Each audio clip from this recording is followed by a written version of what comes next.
నమస్తే అండి, నేను రజాక్. పొద్దున్నుంచి పేరు నాని గారి స్పీచ్ కోసం ఎదురు చూస్తున్న వాళ్ళు ఎంతమంది ఉన్నారు? నేను ఒక్కడిని. అయితే ఏంటంటే ఇప్పుడు అప్డేట్ వచ్చింది. పేరు నాని గారి ఇంటి మీద రాళ్ళు ఇసురు కొట్టారంట. ఎవరో గుర్తు తెలియనటువంటి వ్యక్తులు, ఒకళ్ళు కాదు, ఇద్దరు కాదు, ఒక మోక ఉంది. ఒక 50 మందో 100 మంది వెళ్ళి, పోలీసులు కూడా ఉన్నారు అక్కడ, రాళ్ళు ఇసురు కొట్టారు. మామూలు కొట్టుడు కాదు, ఆ కొట్టుడులో నెక్స్ట్ లెవెల్ కొట్టుడు అని చెప్పాలి. ఎంతమంది కాక పెట్టుకున్నారో, ఎంతమంది కోపంతో ఉన్నారో, ఎంతమంది ఆగ్రహావేశాలతో రెచ్చిపోతున్నారో, ఎంతమంది కడుపు మంటో ఇదంతా. ఆ మచిలీపట్నంలో ఏం చేసింది 5 సంవత్సరాలు. లాస్ట్ ఎలక్షన్స్ కూడా కన్ను లొట్టబోయి గెలవడమే తప్ప, పవన్ కళ్యాణ్ ఒంటరిగా పోటీ చేయడం కారణంగా అక్కడ టీడీపీ అభ్యర్థికి పడాల్సినటువంటి ఓట్లు పడకపోవడం కారణంగా గెలవడమే తప్ప, పోయిన ఎలక్షన్స్లోనే ఓడిపోవాల్సినోడు. ఎన్ని మాటలు, ఎంత మాట, ఎంత అహంకారం, ఎంత దురహంకారం. ప్యాకేజీ స్టార్ అనేది వీళ్ళే, దత్తపుత్రుడు అనేది వీళ్ళే, ఇష్టం వచ్చినట్టు అడ్డగోలుగా మాట్లాడితే అనేది వీళ్ళే. ఎంత అహంకారపూరితం ఈ 5 ఏళ్ళు పేర్ని నాని గారు చేసింది. మరి పవన్ కళ్యాణ్ గారు, మరి పేర్ని నాని గారు ఇన్ని 5 సంవత్సరాల పాటు చేసిన దాన్ని ఎలా మర్చిపోతారో నాకైతే తెలియదు. ఇంకొక మాట కూడా చెప్పాలి ఈ సందర్భంగా. మొన్న ఒక 2 days 3 days back press meet పెట్టి గవర్నమెంట్ ఉద్యోగులను భయపెట్టాడండి ఈ పేరుని నాని. వాళ్ళని ఎవడిల్లే రాళ్ళు ఇసిరి కొట్టారు. కొట్టుడే, కుక్కను కొడతారు చూసారు, పిచ్చి కుక్కని, మంచి కుక్కను కొట్టకూడదు, పిచ్చి కుక్కను కొడతారు చూసారా, ఆ మాదిరి తరిమి దొరికుంటేనా 5 ఏళ్లలో అదుపు లేకుండా ఇట్లా చెయ్యి పెట్టి అదుపు లేకుండా ఓ పక్కన పవన్ కళ్యాణ్, ఇంకో పక్క చంద్రబాబు నాయుడిని, కింద పైన చూసుకుంటూ నారా లోకేష్ని తూర్పు పరబడతారా?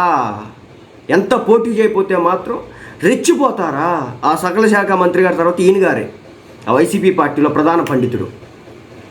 ఎంత దుర్మార్గం. పవన్ కళ్యాణ్ ఏదైనా రియాక్ట్ అవ్వడం వాళ్ళసి వస్తాడు, ఏంది సన్నాసి ఉన్నారా పవన్ కళ్యాణ్, ఇప్పుడన్నా వచ్చి రాళ్ళిచ్చు కొడతాడు. ఇప్పుడు వచ్చాను, పవన్ కళ్యాణ్ నువ్వు సన్నాసి ఉన్నారా, మా కాపోడివే నువ్వు, నాకు నీకు సుట్టెరకాలు ఉన్నాయి, మాట్లాడొచ్చు. ఇప్పుడు వచ్చి మాట్లాడు, ప్రెస్ మీట్ ముందు పెట్టు, రియాక్ట్గా.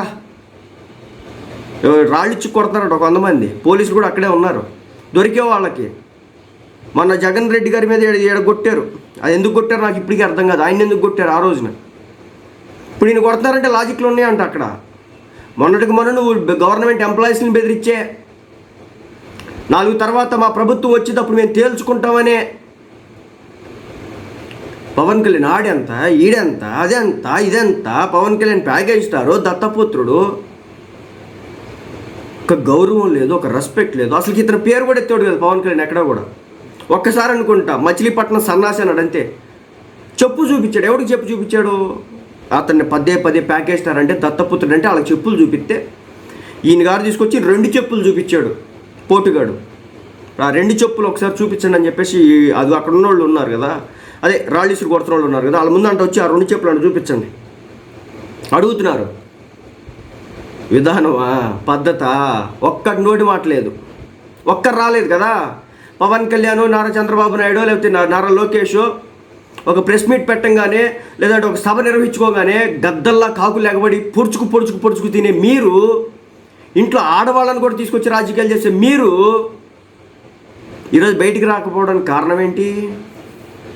ఓడిపోతామని తెలిసి ముందే పోటీ చేయడం మానేసినావు. అది సెకండరీ. ఈరోజు రాళ్ళిచ్చు కొడుతున్నారంట. మచిలీపట్నంలో జనసేన పార్టీ కార్యకర్తల మీద వీళ్ళు చేసినటువంటి దాష్టికాలు 1, 2. వల్లభనేని బాలశౌరి గారు కాళ్ళు ఎగరేసి సింహంలో దూకి ఆ రోజున కార్యకర్త పక్షాన పోరాడాడు. అదిరిపోవటం ఎంత, గెలిపోవటంలో ఎంత. ఈరోజు వైసీపీ ఓడిపోయింది కాదండి, రేపు పొద్దున్న టీడీపీ జనసేన ఓడిపోయినా ఈ పద్ధతికి ఉండాలా, ఒక విధానం ఉండాలా. ఒక విమర్శ చేస్తున్నట్టు విమర్శపాత్రంగా ఉండాలా. పవన్ కళ్యాణ్ సబ్జెక్ట్ మాట్లాడతాడు, నువ్వు పోలవరం ఎందుకు పూర్తి చేయవయా, నువ్వు వైజాగ్ స్టీల్ ప్లాంట్ కోసం ఎందుకు రావయా, ప్రత్యేక హోదా కోసం ఎందుకు రోడ్డు ఎక్కవయా, నువ్వు అఖిలపక్షం ఎందుకు ఏర్పాటు చేయవయా అంటే, పెళ్ళిళ్ళ గురించి మాట్లాడే మొదటి వ్యక్తే ఈ పేరుని నాని. ఈ రోజున రాళ్ళు ఇచ్చి కొట్టారంట. మరి ఆ రాళ్ళకి తగిలాడో వాళ్ళ అబ్బాయి తగిలాడో, ఎవరు తగిలాడో నాకైతే తెలియదు. మొన్న జనసేన పార్టీకి సంబంధించినటువంటి ఒక కార్యకర్త ఇంటి ముందు టపాసులు పేల్చి రెచ్చగొడతా ఉంటే మా ఇంటి దగ్గర పేల్చొద్దు రెచ్చగొట్టొద్దు అని చెప్పేసి జనసేన పార్టీ వాడు ఒక అతను అంటే పిల్ల భార్య ఆడవాళ్ళు మగవాళ్ళని తేడా లేకుండా ఈడ్చిచ్చి కొట్టారు ముసలోళ్ళని లేకుండా. అది అయిపోయింది. ఎలక్షన్స్ అయిపోయిన తర్వాత ఆ ఇంటికి వెళ్ళి వాళ్ళ కారుని తగలబెట్టారు. అక్కడ తాగలేదండి, ఆ బిల్డింగ్ తగలబెట్టారు, సొంత ఇంటిని తగలబెట్టేశారు. ఇదా మచిలీపట్నంలో ప్రశ్నిస్తే జరిగేది. నువ్వు మాత్రం ఎవరిని పడితే ఏదైతే ఇష్టం వచ్చినట్టుగా అనొచ్చు, ఎదుటి మరి ఆగ్రహావేశాలు ఒక్కడిగా ఉంటాయా? టీడీపీ వాళ్ళకు ఉండవా? జనసేన వాళ్ళకు ఉండవా? ఇష్టం వచ్చినట్టుగా మాట్లాడే వల్లభనేని బాలశౌర్య గారిని ఎన్ని మాటలనే నోటికి అడ్డం, అసలు అద్దు లేదు, ఆ నోటికి ఫిల్టరే లేదు. కాపు నా కొడుకులు అంటాడు, సన్నాసున్నర్రా అంటాడు, పెళ్ళిళ్ళ గురించి మాట్లాడతాడు, పెళ్ళాల గురించి మాట్లాడతాడు. ఆయనేమో సకల శాఖ మంత్రి, ఆయనకి అన్ని శాఖలు తెలుసు. ఈయనేమో సకల సబ్జెక్టుల మంత్రి, ప్రతి సబ్జెక్టు ఈయన రియాక్ట్ అవుతాడు. సినిమా ఇండస్ట్రీ మీద ఉక్కు పాదం మోపుతున్న సమయంలో కీలక పాత్ర వహించింది పేర్ని నాని గారే. ఉన్న సమాచారం ప్రకారం రెడ్ బుక్లో పేరు నాని పేరుందంట. ఎందుకంటే అంత దుర్మార్గంగా మాట్లాడి వచ్చినారు కదా అసెంబ్లీలో కూర్చొని. ఎందుకు వదిలిపెడతారు? ఎవరైనా పుట్టుకల మీద మాట్లాడతారా? అడ్డగోలుగా కామెంట్లు చేస్తారా? నీచంగా మాట్లాడతారా? దాని పర్యవసానాలే ఈరోజు వస్తున్నటువంటి రాళ్ల దెబ్బలో. జగన్మోహన్ రెడ్డి గారు మరి ఆ రోజు పూలలో భాగంగా రాళ్ళు వేశారో రాళ్లలో భాగంగా పూలేశారో తెలియదు, కానీ మొత్తానికి ఆయనకైతే ఎడగొట్టారు. కానీ ఈ రోజున ఇదే పేరుని నాని ఇంటి మీదకి వెళ్ళి రాళ్ళు రప్పలతో వందల కొద్ది జనం ఇసిరేసే రోజులు వచ్చినాయి. తిన్నగా ప్రశాంతంగా కారులోంచి బయటకు వచ్చే పరిస్థితులు కూడా పోయిందంటే మీరు 5 ఏళ్లలో చేసినటువంటి పనితనం ఎలాంటిది అర్థం చేసుకోండి. ఒక్క మాట చెప్తానికి ఉండేది కాదు, ఉంటే చాలు బయటకు కేసులు అది ఇది ఇది ఇబ్బందులు. ఒక మాట సోషల్ మీడియాలో ఇలా పెట్టడానికి ఉండదు పాపం. వీళ్ళు మాత్రం ఎన్నైనా అనేయచ్చు. అంటే రాజ్యాధికారం మీ ఒక్కరి సొత్తేనా? మీ ఇంట్లో మాత్రమే ఉంటుందా? 2 చోట్ల ఓడిపోయాడు, 2 చోట్ల ఓడిపోయాడు, 2 చోట్ల ఓడిపోయాడు అని చెప్పేసి ఓదరగొట్టాడు కదా ఈ పేర్ని నాని గారు. రోజు రాళ్ళు వేస్తున్నారంట, రాళ్ళు ఆపుకోపో, లేకపోతే ఆ రాళ్ళతో ఇంకో ఇల్లు కట్టుకోపో. కార్యకర్తలు అంటున్నారు. అది టీడీపీ పార్టీ వాళ్ళే జనసేన వాళ్ళే తెలియదు, కానీ మొత్తానికి గుంపులుగా దొరకబాకు ఎట్టి పరిస్థితుల్లో. నేను కూడా చెప్తున్నా, కార్యకర్తలారా కొంచెం సమయం పాటించండి. అయ్యన్న పాత్రుడు గారు ఇందాడేదో ఒక వీడియో పెట్టారు. ఆ వీడియోలో ఆయన చెప్పినటువంటి మాట ఏంటంటే, నీ తెలుసుకుందాం, ప్రమాణ స్వీకారం చేయనియండి. ప్రమాణ స్వీకారం చేసిన తర్వాత రెడ్ బుక్ ఓపెన్ అయ్యిద్ది. రెడ్ బుక్ ఓపెన్ అయిన తర్వాత అప్పుడు ఎవరెవరికి ఎంత మోతాదులో పెట్టాలో, ఎవడెవడికి ఎంత మోతాదులో పళ్ళులు వడ్డించాలో వడ్డించుకుంటా వెళ్దాం. బాధపడొద్దు, కంగారు పడొద్దు, మనకి ఇచ్చిన దానికి వడ్డీతో సహా పెడదామని చెప్పేసి మన అయ్యన్న పాత్రుడు గారు అంటున్నారు.